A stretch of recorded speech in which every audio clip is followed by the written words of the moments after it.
for this week's discussion post, in the promise, Rob Coleman really comes down hard on Abe Greenfield, in my opinion, and it's for the choices that Abe makes. Rav really judges that our choices are always revealed in who we are, which is what we value, what we believe, and where we have our true loyalty, if that makes sense. At first, the idea felt a little harsh because sometimes I like to think that our choices are complicated or forced. I feel like there can always be different circumstances for people, and I feel like that way of thinking can just kind of be black and white. But honestly, the more I thought about it, the more I realized that Rav might be right, especially after I've had to make difficult choices in my life. Abe's situation isn't easy. He is deeply committed to Judaism, but he also believes that the modern scholarship can help strengthen it. Rav doesn't see it that way at all. To him, Abe's choice is for academic methods and is proof that Abe values modern thinking over tradition, which can be really upsetting to Rav. Rav basically says, and he says this from the quote, from the text, oh my goodness, here's his quote: "You can't have it both ways." And from his perspective, that's basically making it black and white. There's no gray area with Rav, which I always find very interesting, but I can see how maybe sometimes that would be a thought process for people. But Abe's actions reveal what he truly believes, and no matter what Abe says about his intentions. Honestly, what makes this interesting is that Abe doesn't see himself as abandoning anything. He believes honesty and truth are also Jewish values. He isn't trying to rebel, which I find very interesting as well.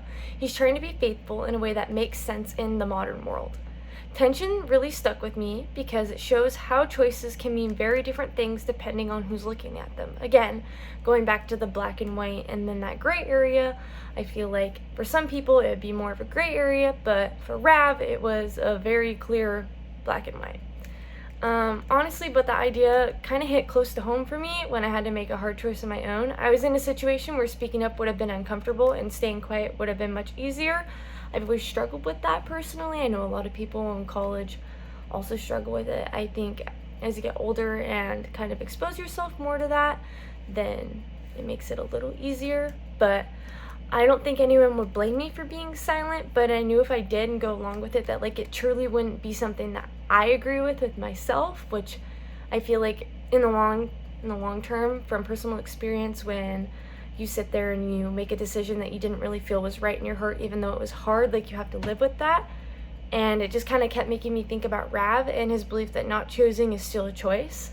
But in the end, I did decide to speak up, and it wasn't dramatic, and it didn't magically fix anything either, but it mattered to me.